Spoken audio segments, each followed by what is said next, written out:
नमस्कार दोस्तों, मैं राहुल यादव आपके अपने YouTube चैनल मोशन 2.0 पर आपका एक बार फिर से स्वागत है। तो इस वीडियो में हम सबसे पहले कि फिजिक्स के किसी भी सूत्र को प्रूव करना सीखेंगे कि किसी भी सूत्र को हम कैसे स्थापित करें, किसी भी फार्मूला को कैसे हम प्रूव करके लाएं कि ये हमारा सूत्र है। जैसे परीक्षा में प्रश्न आते हैं कि जैसे एक एग्जाम्पल के तौर पर माने तो जैसे सवाल में कहा जाता है कि न्यूटन के गुरुत्वाकर्षण नियम का व्यंजक प्राप्त कीजिए। Derive the formula of Newton's law of gravitation.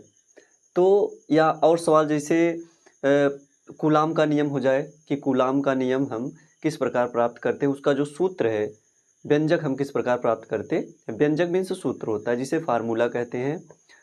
तो यहाँ हम इस पहले वीडियो में हम यहाँ न्यूटन के गुरुत्वाकर्षण नियम को सिद्ध करना सीखेंगे कि न्यूटन का गुरुत्वाकर्षण नियम का जो व्यंजक होता है, जो सूत्र होता है F बराबर capital G m1 m2 upon r square, उसे निकालेंगे। उसके बाद धीरे धीरे ये वीडियो बहुत छोटी होगी, उसके बाद हर वीडियो में लगभग 4-5-6 वीडियो में हम 5-6 सूत्र को प्रूव करेंगे। और यह एक ऐसा तरीका होगा जिसकी सहायता से हम फिजिक्स के किसी भी फार्मूले को लगभग 90 से 95% फार्मूलों को हम प्रूव कर सकते हैं। तो सबसे पहले इसे हम देखते हैं, लेकिन शर्त इतनी होनी चाहिए कि वह फार्मूला हमें याद होना चाहिए। अगर हमें वह सूत्र याद है तो हम उसे प्रूव कर लेंगे। तो सबसे पहले तो आप जिस फार्मूले को प्रूव करेंगे उसे आप याद रखेंगे। हम देखते हैं कि कैसे हम न्यूटन के गुरुत्वाकर्षण नियम का व्यंजक कैसे प्राप्त करते हैं। तो अंग्रेजी में भी मैं बोलूँगा, उसे आप अगर अंग्रेजी में नोट करना चाहें तो नोट कर लेंगे। न्यूटन के गुरुत्वाकर्षण नियम का व्यंजक स्थापित कीजिए। Derive the formula of Newton's law of gravitation. तो इसका सूत्र जो हमें F बराबर capital G m1 m2 upon r square है, यह किस प्रकार हमें प्राप्त होता है, यही हमें प्रूव करना है और लाना है। तो सबसे पहले हम नियम देखेंगे कि नियम क्या होता है। आपको नियम पता होना चाहिए, सूत्र याद होना चाहिए, उसके बाद हम ये बाकी प्रोसेस हम कर लेंगे। तो सबसे पहले न्यूटन का गुरुत्वाकर्षण नियम देखते हैं। तो इस नियम के अनुसार ब्रह्मांड में किन्हीं दो पिंडों के बीच कार्य करने वाला, तो हमने फिगर यहाँ पर नहीं बनाया। जैसे मान लें कि यह दो पिंड है, एक पिंड का जो मास है, द्रव्यमान है, पिंड को हम बॉडीज कहेंगे, और एक का m2 है, और इनके बीच की जो डिस्टेंस है वो डिस्टेंस r है। और जो इनके बीच का बल लगेगा, जो क्या होगा, गुरुत्वाकर्षण बल होगा, आकर्षण बल होगा, फोर्स ऑफ अट्रैक्शन होगा, जो खींचेगा दोनों बॉडीज को। तो यूनिवर्स से इनका नियम यही बताता है कि ब्रह्मांड में किन्हीं दो वस्तुओं के बीच, चाहे वो बड़ी से बड़ी छोटी से छोटी वस्तुएं हों, तो उनके बीच कार्य करने वाला जो गुरुत्वाकर्षण बल होता है वह आकर्षण बल होता है, जो दोनों को खींच के रखता है। यही पूरे ब्रह्मांड के बने रहने के लिए उत्तरदायी है। अगर गुरुत्वाकर्षण बल समाप्त हो जाए तो पूरा ब्रह्मांड समाप्त हो जाएगा, क्योंकि जो हमारे ग्रह उपग्रह जो अपनी कक्षाओं में अपने ऑर्बिट में गति कर रहे हैं एक निश्चित रास्ते पर, वे अपने रास्ते से भटक जाएंगे और वे आपस में ही टकराकर समाप्त हो जाएंगे, अर्थात हमारा ब्रह्मांड नष्ट हो जाएगा। तो गुरुत्वाकर्षण बल जो होता है यह उत्तरदायी होता है किसके लिए, ब्रह्मांड के अस्थायित्व के लिए। आप देखेंगे कि पृथ्वी चंद्रमा के बीच कुछ गुरुत्वाकर्षण बल कार्य कर रहा है, सूर्य और पृथ्वी के बीच, सूर्य बुध के बीच मतलब मरकरी, और इधर से पृथ्वी मंगल के बीच, मार्स और अर्थ के बीच, जुपिटर, सभी प्लैनेट जो हैं, सभी जो ग्रह हैं उनके बीच कुछ न कुछ आकर्षण बल कार्य कर रहा है, फोर्स ऑफ अट्रैक्शन, जिसे न्यूटन ने गुरुत्वाकर्षण का नाम दिया। यही बल ब्रह्मांड के स्थायित्व के लिए जिम्मेदार होता है। तो हम इस नियम पर आते हैं। इनके नियम के अनुसार ब्रह्मांड में किन्हीं दो पिंडों के बीच कार्य करने वाला जो गुरुत्वाकर्षण बल होगा वो पिंडों के द्रव्यमानों के गुणनफल के समानुपाती, जो दोनों पिंड होंगे उनके द्रव्यमान के गुणनफल के समानुपाती तथा उनके बीच की दूरी के वर्ग के व्युत्क्रमानुपाती होता है। तो इसको हम अंग्रेजी में देखते हैं। According to this law the gravitational force acting between two bodies in the universe is directly proportional, जिसे समानुपाती कहा जाता है, directly proportional to the product of their masses and inversely proportional to the square of the distance between them. Inversely proportional to the distance between to the square of the distance between them, मतलब उनके बीच की दूरी के वर्ग के व्युत्क्रमानुपाती होता है। तो हम देखते हैं कि यदि दो पिंडों के द्रव्यमान क्रमशः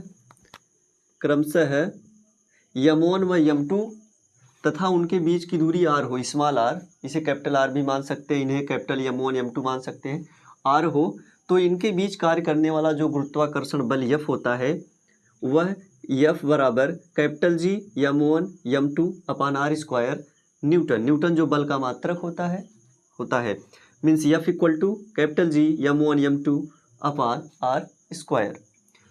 तो यहाँ पर आप साइन देखेंगे, जो एरो का सिंबल बना है, ये दोनों एक दूसरे की तरफ मुंह किए हुए हैं। इसका मतलब है कि यह बॉडी इसको अपनी तरफ खींच रही है और जो यह बॉडी है इसे भी अपनी तरफ खींच रहा है, मतलब दोनों बल एक दूसरे को खींचते हैं, यही तो आकर्षण बल है। तो इसे हम इस सूत्र को हम प्रूव कैसे करेंगे, इसे देखते हैं। अगर इतना फार्मूला याद है तो आप देखिए इस फार्मूले में हम प्रूव कैसे करते हैं। इसे आप हटा दीजिए, जो कैपिटल G लिखा है, कैपिटल G क्या है, कांस्टेंट है, नियतांक है। तो फिजिक्स में नियम होता है कि अगर हम नियतांक को हटा दें, इसे मान लें कि हम नहीं है हमारे पास, फार्मूला मुझे याद है कि G capital G m1 m2 upon r square formula है। तो यहाँ से अगर हम G हटा दें, अगर G, फिजिक्स में नियम है कि अगर नियतांक हटता है तो बराबर के स्थान पर समानुपाती या प्रोपोर्शनल का चिन्ह आता है, तो m1 m2 upon r square हो जाएगा। तो यहाँ से हम देखेंगे कि इस सूत्र को जब हम G को हटा देते हैं तो बराबर का चिन्ह भी हट जाता है। यह फिजिक्स का नियम है कि जब नियतांक हटता है, अगर नियतांक को हम हटाएंगे तो नियतांक के हटने के बाद बराबर का चिन्ह भी हट जाता है और इस बराबर के चिन्ह के स्थान पर एक सिंबल, जिसे समानुपाती कहते हैं या समान प्रोपोर्शनल कहते हैं, आता है। तो अब यहाँ से हम लिखेंगे यहीं से कि गुरुत्वाकर्षण बल F पिंडों के द्रव्यमान के गुणनफल के समानुपाती, बीच में कोई चिन्ह नहीं मतलब गुणा, तो F समानुपाती m1 m2, जो ऊपर होता है, जो न्यूमरेटर अंश में जो हिस्सा होता है उसे हम कहते हैं समानुपाती, जिसे अंग्रेजी में F is directly proportional to the product of their masses, means F is directly proportional to the m1 m2, जो ऊपर है उनके लिए समानुपाती होता है और जो नीचे हैं उनके लिए व्युत्क्रमानुपाती शब्द का यूज किया जाता है। तो गुरुत्वाकर्षण बल F दोनों पिंडों के बीच की दूरी के वर्ग के व्युत्क्रमानुपाती होता है। अब हम अलग अलग करके लिखेंगे, F समानुपाते m1 m2, F व्युत्क्रमानुपाते r square, इसे 1 अपान r नहीं, जब हम व्युत्क्रमानुपाते शब्द यूज करेंगे तो सीधे कहेंगे कि r square, means F is directly proportional to the m1 m2, ये ऊपर है तो डायरेक्टली प्रोपोर्शनल, और जो नीचे है r नीचे है तो हम कहेंगे F is inversely proportional to the square of distance r। तो F प्रोपोर्शनल, इसी में से हम m1 m2 को अलग कर लिए और यहाँ से 1 अपान r स्क्वायर को अलग कर लिए। इसे हम मान लेंगे कि ये हमारा समीकरण 1 है, इक्वेशन नंबर 1 है, दूसरे को हम मान लेंगे कि इक्वेशन नंबर 2 है। अब हमें क्या करना है कि हमारा पूरा जितना हिस्सा था सब कंप्लीट हो गया, इसमें हमारी बस इन्हीं चीज़ों की बात है, m1 m2 और r की बात है। तो अब हम दोनों को एक साथ करेंगे, समीकरण 1 व 2 से, यहाँ लिख सकते हैं कि समीकरण 1 व 2 को मिलाने पर। तो जब हम दोनों को साथ में कर देते हैं तो F समानुपाते m1 m2 1 से गुणा करके ऊपर चले जाते हैं, r स्क्वायर नीचे है, r स्क्वायर को नीचे लिखते हैं। अब यहाँ से हम समानुपाती जो प्रोपोर्शनल और इन्वर्सली प्रोपोर्शनल का सिंबल है इसे हम हटाएंगे, और जब इस सिंबल को हम हटाते हैं तो फिजिक्स का नियम है कि अगर यह सिंबल हटे तो इसके स्थान पर बराबर का चिन्ह लगता है और यहाँ पर एक नियतांक जुड़ता है, कांस्टेंट जुड़ता है, जिसकी वैल्यू फिक्स होती है।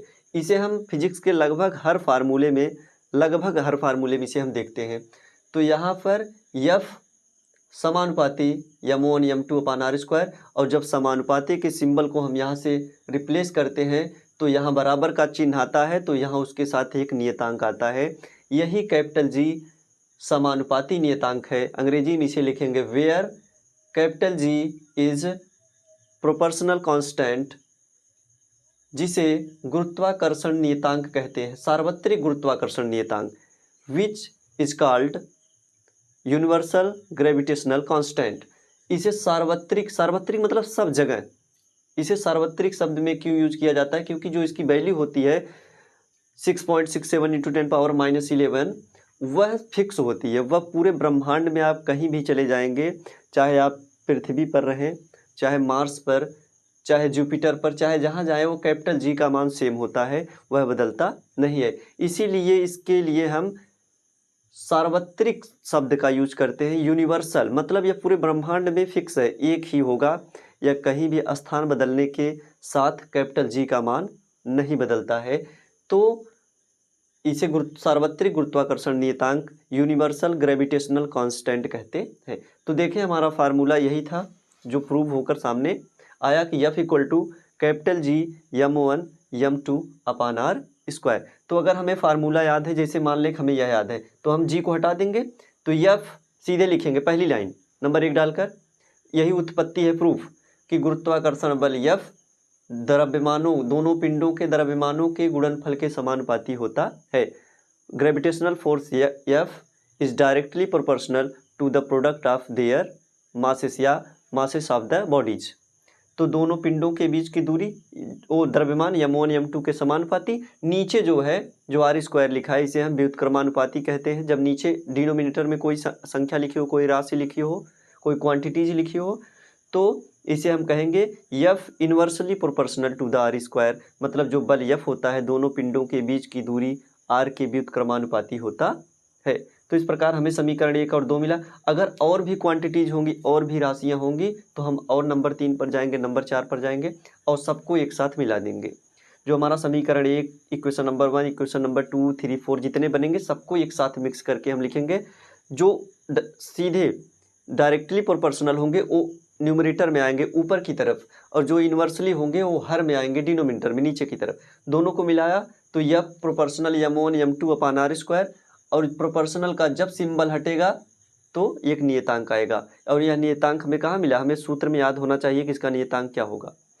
तो अगर नियतांक हटेगा तो बराबर का चिन्ह लगेगा, समानुपाती का, और अगर समानुपाती का चिन्ह हटेगा तो बराबर लगने के साथ एक नियतांक भी आएगा।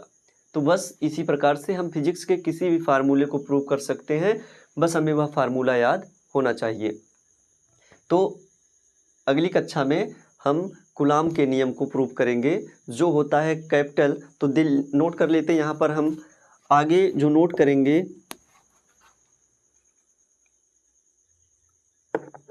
जो हमारा अगला सूत्र होगा वो होगा F equal to 1/4 pi epsilon naught Q1 Q2 upon R square.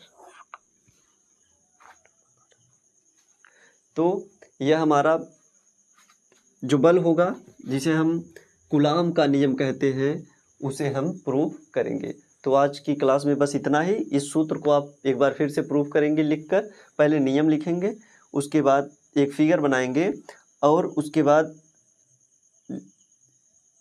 1 और 2 ये दोनों शर्तें लिखेंगे, दोनों को मिला देंगे, हमारा फार्मूला प्राप्त हो जाएगा। तो आज की क्लास में बस इतना ही। नमस्कार।